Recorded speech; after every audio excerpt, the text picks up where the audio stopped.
கந்தனிடம் செல்லுங்கள், என்ன வேண்டும் சொல்லுங்கள். கந்தனிடம் செல்லுங்கள், என்ன வேண்டும் சொல்லுங்கள்.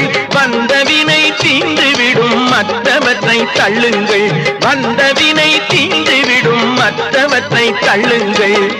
கந்தன் காலடியை வணங்கினால் கடவுள்கள் யாவரையும் வணங்குதல் போலே கந்தன் கந்தன் கந்தன் காலடியை வணங்குங்கள்.